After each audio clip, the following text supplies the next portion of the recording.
I will tell you that a collapse is coming that will change everything.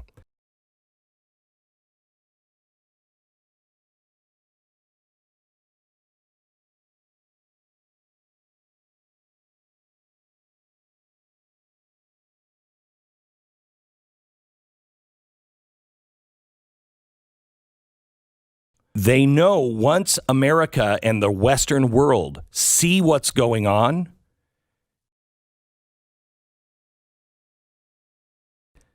the truckers up in Canada, people standing up, when people really understand, things are going to change.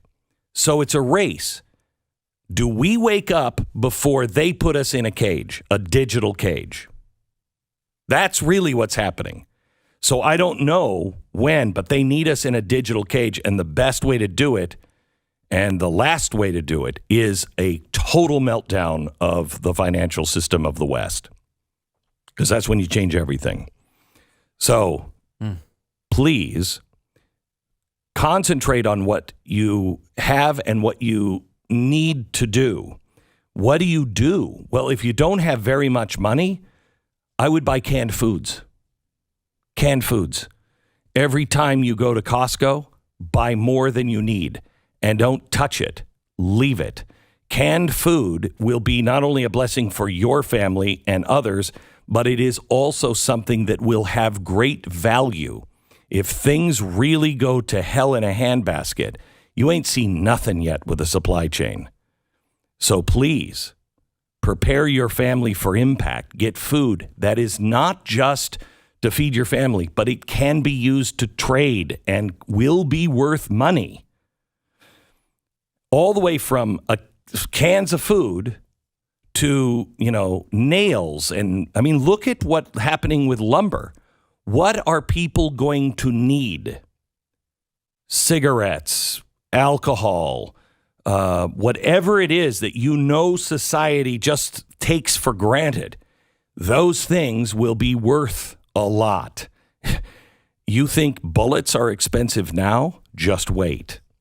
You go from that all the way to land. Do not over leverage yourself. You have to understand what's coming your way. So don't over leverage yourself. But land, if you have the money, has intrinsic value. I would say be careful of a rental property. Why? Did you see the news that came out today on rentals? The price of rent is increasing at the fastest pace in decades. It's 10%. Rent is going up 10% this year, and they don't think it's done yet. What happens if you are the guy who owns the rental property? What happens? You're the monopoly man. Even if you're not the monopoly man, you're not driving, you are the one who is the evil landlord. So just be careful. And please, I am not a financial advisor.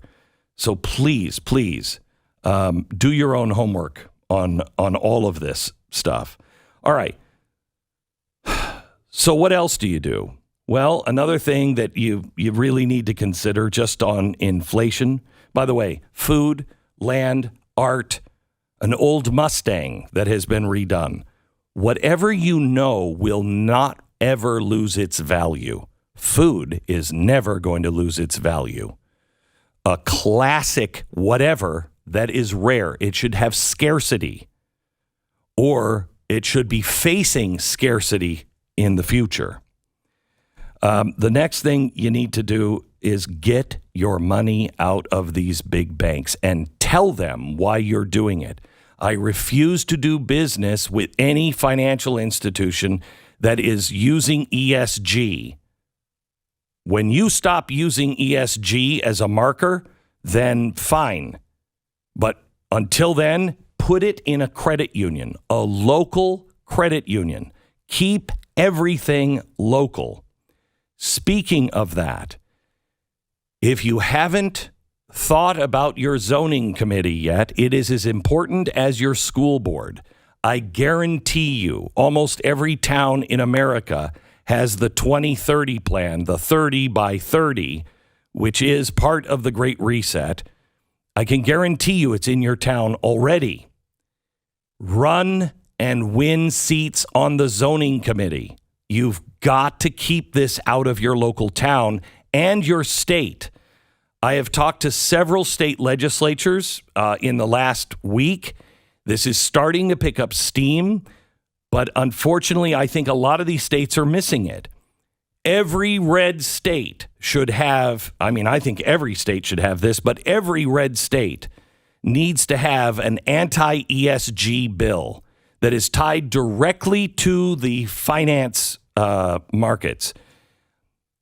If the financial sector, they're the enforcer of this. If the financial sector starts enforcing ESG when it comes to making loans, et cetera, it will change everything. The energy community knows this. That's why they've already stepped to the plate, and they're already changing the law in West Virginia because of coal, in Texas because of oil, Oklahoma because of oil. But that's only the E. The social justice and governance are just as bad.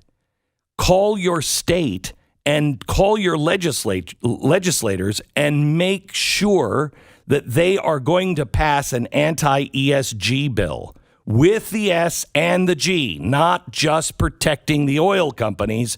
Protect me too. Tell them that. I am not an oil company, but I'm going to get hit with social justice. Also, call your congressman.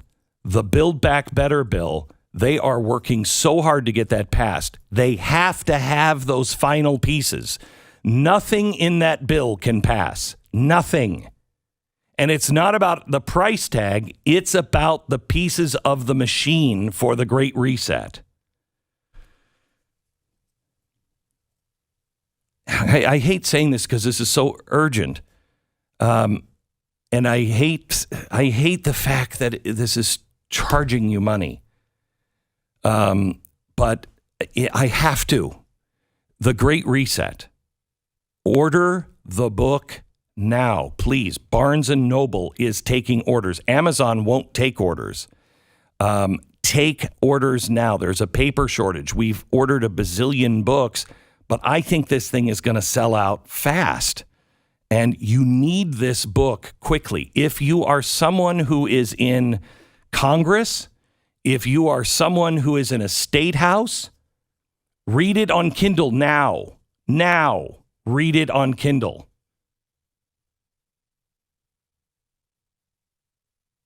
Let me let James Lindsay explain why this is happening. And it is truly terrifying that, progressives have always believed in this utopia, that they can have the experts run everything. And when they say that, and you're like, oh, well, maybe that's good. Have you seen what the experts have done? And you're not going to be able to speak out against it. They will silence you. So there's no going back once this starts.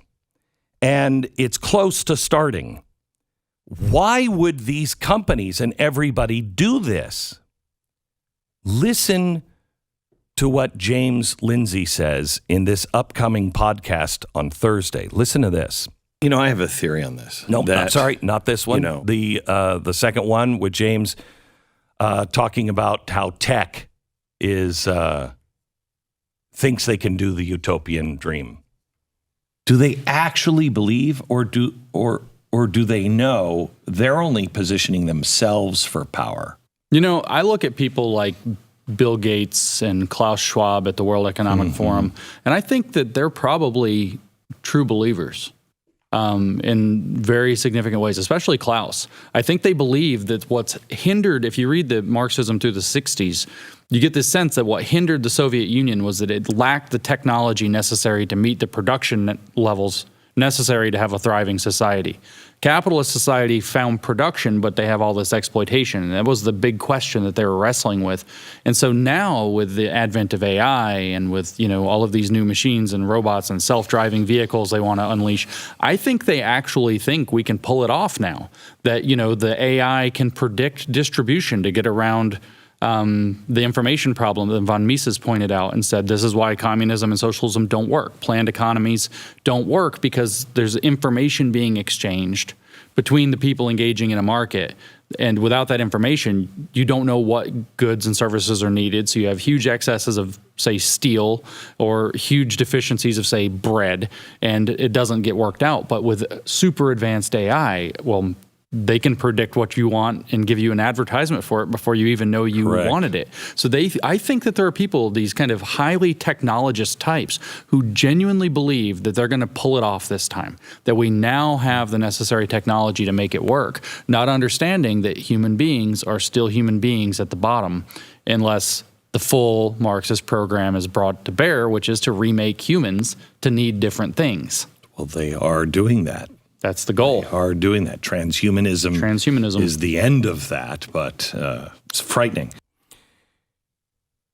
This is what Stephen Hawking was warning about. This is what many people are warning about, transhumanism, where you become one with the technology. And in the Great Reset's own words, at the World Economic Forum, in their own words,